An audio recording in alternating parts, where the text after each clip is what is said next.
Hi guys, welcome back to my YouTube channel that is Swapna's tutorial. So ನೀವೇನೇ ನನ್ನ ಚಾನಲ್ಗೆ subscribe ಆಗಿಲ್ಲ ಅಂದರೆ ಪ್ಲೀಸ್ ಸಬ್ಸ್ಕ್ರೈಬ್ ಆಗಿ, ವೀಡಿಯೋಸ್ನ ಲೈಕ್ ಮಾಡಿ, ಶೇರ್ ಮಾಡಿ, ಹಾಗೆ ಕಮೆಂಟ್ ಮಾಡಿ. ಸೊ ಇವತ್ತು ನಾನು ಮಾಡ್ತಿರೋ ಸಬ್ಜೆಕ್ಟ್ ಯಾವುದು ಅಂದರೆ ಸೆಕೆಂಡ್ ಸೆಮ್ BComನ ಹ್ಯೂಮನ್ ರಿಸೋರ್ಸ್ ಮ್ಯಾನೇಜ್ಮೆಂಟ್ ಅನ್ನೋ ಒಂದು ಸಬ್ಜೆಕ್ಟ್ನ ಎಕ್ಸ್ಪ್ಲೈನ್ ಮಾಡ್ತಿದ್ದೀನಿ. ಸೊ ಅದರಲ್ಲಿ ಚಾಪ್ಟರ್ 3 ಬಂದುಬಿಟ್ಟು ಎಥಿಕ್ಸ್ ಇನ್ HRM ಅಂತ ಹೇಳಿ ಇದು ಪಾರ್ಟ್ 3 ವಿಡಿಯೋ ಆಗಿದೆ. ಆಲ್ರೆಡಿ ನಾನು ಚಾಪ್ಟರ್ 1, 2ನ ಆಲ್ರೆಡಿ ಎಕ್ಸ್ಪ್ಲೈನ್ ಮಾಡಿ ಅಪ್ಲೋಡ್ ಮಾಡಿದ್ದೀನಿ. ಇದು ಚಾಪ್ಟರ್ 3ನ ಪಾರ್ಟ್ 3 ವಿಡಿಯೋ ಆಗಿದೆ. ಓಕೆನಾ? ಸೊ ಈ ಪಾರ್ಟ್ 3ಯಲ್ಲಿ ನಾವು ಅನ್ಫೇರ್ ಎಂಪ್ಲಾಯಿ ಬೆನಿಫಿಟ್ಸ್ ಬಗ್ಗೆ ನೋಡ್ತಾ ಹೋಗೋಣ. ಓಕೆನಾ? ಏನಿದು ಅನ್ಫೇರ್ ಎಂಪ್ಲಾಯಿ ಬೆನಿಫಿಟ್ ಅಂದರೆ ಏನು ಅಂದರೆ, it is a situation where employee treat the employers inequal regarding their perks and rewards such as providing them some but not other benefits without fair notice. ಅಂದರೆ ಏನು, ಇವಾಗ ನೀವು ಆರ್ಗನೈಸೇಷನಲ್ಲಿ ನೋಡಿರ್ತೀರ. ಓಕೆನಾ? ಈಗ ಎಕ್ಸಾಂಪಲ್ ಅಂದ್ಕೊಳ್ಳಿ, ಇದು ಆರ್ಗನೈಸೇಷನಲ್ ಹೈರಾರ್ಕಿ. ಓಕೆನಾ? ಇದರಲ್ಲಿ top level, middle level, low level 3 level ಕೂಡ ಬರ್ತಾರೆ. ಬಟ್ ಇಲ್ಲೇನು ಮಾಡ್ತಾರೆ ಅಂದರೆ, ಟಾಪ್ ಲೆವೆಲ್ ಅವರು ಎಂಪ್ಲಾಯೀಸಲ್ಲಿ ಡಿಫ್ರೆನ್ಷಿಯೇಟ್ ಮಾಡ್ತಾರೆ. ವೆದರ್ ಅವ್ರ ಎಜುಕೇಷನ್ ಪರ್ಪಸ್ ಮೇಲೋ, ಕ್ಯಾಸ್ಟೋ ಅಥವಾ ರಿಲಿಜಿಯನೋ, ಕಲರೋ ಯಾವುದಾದ್ರು ಒಂದು ಬೇಸಿಸ್ ಮೇಲೆ ಅವ್ರೇನೋ ಡಿವೈಡ್ ಮಾಡಿ, ಈಗ ಎಲ್ಲ ಎಂಪ್ಲಾಯೀಸ್ಗೂ ಸೇಮ್ ಸ್ಯಾಲ್ರಿ ಬರುತ್ತೆ ಅಂದ್ಕೊಳ್ಳಿ. ಎಲ್ಲ ಎಂಪ್ಲಾಯೀಸ್ಗೂ 15K ಬರ್ತಿರುತ್ತೆ.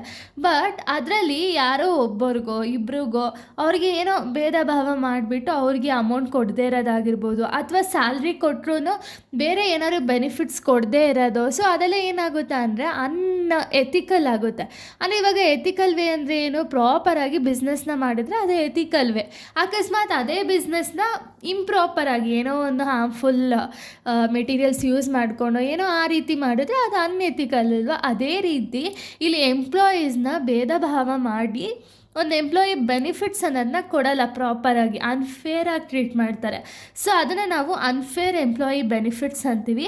ಇದು ಏನೇನಕ್ಕೆಲ್ಲ ಕಾಸಸ್ ಆಗುತ್ತೆ ಅಂತ ಹೇಳಿ ನಾವು ನೋಡೋದಾದರೆ, ಜೆಂಡರ್ ಪೇ ಗ್ಯಾಪ್ ಅಂದರೆ ಏನು, ಇವಾಗ ನಿಮ್ಗೆಲ್ಲರಿಗೂ ಗೊತ್ತಿರೋ ಹಾಗೆ ಕಂಪ್ನೀಸ್ಗಳೆಲ್ಲ ಆ ಥರ ಮಾಡಲ್ಲ. ಬಟ್ ಇವಾಗ ಗಾರೆ ಕೆಲಸದಾಗಿರ್ಬೋದು ಅಥವಾ ಊರ ಕಡೆ ಕೂಲಿಗೆ ಅಂತ ಹೇಳಿ ಬರ್ತಾರಲ್ವ, ಕಳೆ ಎಲ್ಲ ಕೀಳೋಕ್ಕಾಗಿರ್ಬೋದು, ಅಲ್ಲೆಲ್ಲ ಏನು ಮಾಡ್ತಾರೆ ಅಂದರೆ ಬಾಯ್ಸ್ಗೆ ಬೇರೆ ಅಮೌಂಟ್ ಕೊಡ್ತಾರೆ, ಗರ್ಲ್ಸ್ಗೆ ಬೇರೆ ಅಮೌಂಟ್ ಕೊಡ್ತಾರೆ. ಸೊ ಇದು ಕೂಡ ಅನ್ಫೇರ್. ಇವಾಗ ಬಾಯ್ಸ್ ಎಷ್ಟು ಕೆಲಸ ಮಾಡ್ತಾರೋ ಗರ್ಲ್ಸು ಅಷ್ಟೇ ಕೆಲಸ ಮಾಡ್ಬೋದು, ಅಥವಾ ಗರ್ಲ್ಸ್ ಎಷ್ಟು ಕೆಲಸ ಮಾಡ್ತಾರೋ ಬಾಯ್ಸು ಕೂಡ ಅಷ್ಟೇ ಕೆಲಸ ಮಾಡ್ಬೋದು. ಬಟ್ ಅಲ್ಲೂ ಏನಾಗುತ್ತೆ, ಭೇದ ಭಾವ ಅನ್ನೋದು ತೋರಿಸಿ ಅಲ್ಲಿ ಒಂದು ಅಮೌಂಟ್ ಅನ್ನೋದನ್ನ ಪ್ರಾಪರಾಗಿ ಕೊಡಲ್ಲ, ಅನ್ಫೇರಾಗಿ ಕೊಡ್ತಾರಲ್ಲ. ಸೊ ಇದು ಕಾಸ್ ಆಗಿದೆ. ನೆಕ್ಸ್ಟ್ ಲ್ಯಾಕ್ ಆಫ್ ಟ್ರಾನ್ಸ್ಪರೆನ್ಸಿಯಿಂದನೂ ಕೂಡ ಒಂದು ಬೆನಿಫಿಟ್ಸ್ ಅನ್ನೋದು ಪ್ರಾಪರಾಗಿ ಕೊಡಲ್ಲ. ನೆಕ್ಸ್ಟ್ ಡಿಸ್ಕ್ರಿಮಿನೇಷನ್ ಅಂದರೆ ನಿಮ್ಗೆಲ್ಲರಿಗೂ ಗೊತ್ತಿದೆ. ಜೆಂಡರ್ ಮೇಲೋ ಅಥವಾ ಕ್ಯಾಸ್ಟ್ ಮೇಲೋ ಡಿಸ್ಕ್ರಿಮಿನೇಟ್ ಮಾಡಿ ಅಲ್ಲೂ ಕೂಡ ಪ್ರಾಪರಾಗಿ ಅಮೌಂಟ್ ಅನ್ನೋದನ್ನ ಕೊಡಲ್ಲ, ಅಥವಾ ಅನ್ಫೇರಾಗಿ ನಡ್ಕೊಳ್ತಾರೆ.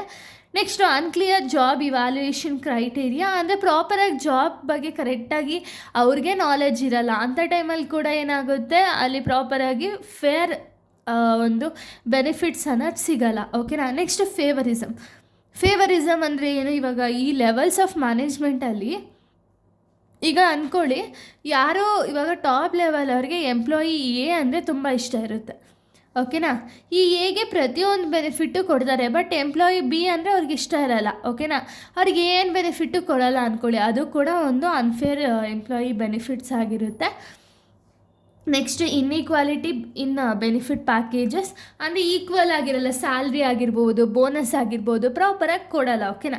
ಅದು ಕೂಡ ಒಂದು causes of unfair employee benefits ಆಗಿದೆ.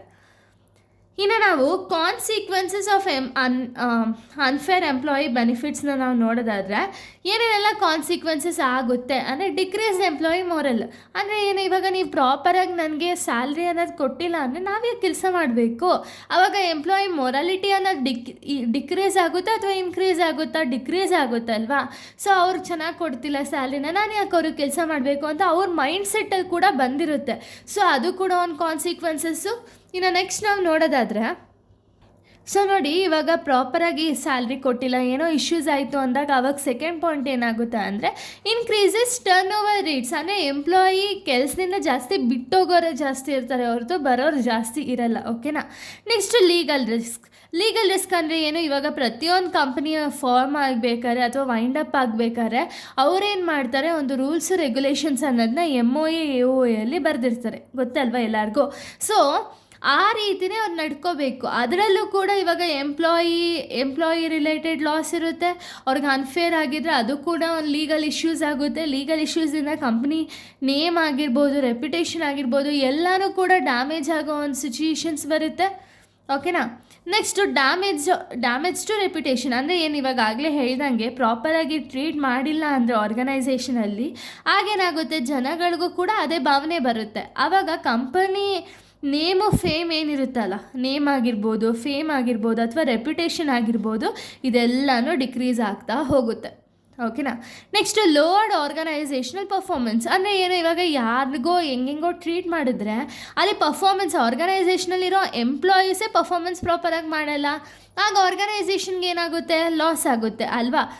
ಇಷ್ಟು ಕೂಡ ಒಂದು ಅನ್ಫೇರ್ ಎಂಪ್ಲಾಯಿ ಪ್ರಾಕ್ಟೀಸಸ್ ಅಂತಲೇ ಹೇಳ್ಬೋದು ನಾವು. ಸೊ ಇಲ್ಲಿಗೆ ಒಂದು ಟಾಪಿಕ್ ಅನ್ನೋದು ಕಂಪ್ಲೀಟ್ ಆಗುತ್ತೆ. ನೆಕ್ಸ್ಟ್ ವೀಡಿಯೋದಲ್ಲಿ ನಾನು ಬೇರೆ ಒಂದು ಟಾಪಿಕ್ನ ಎಕ್ಸ್ಪ್ಲೈನ್ ಮಾಡ್ತೀನಿ. So thank you guys, thanks for watching.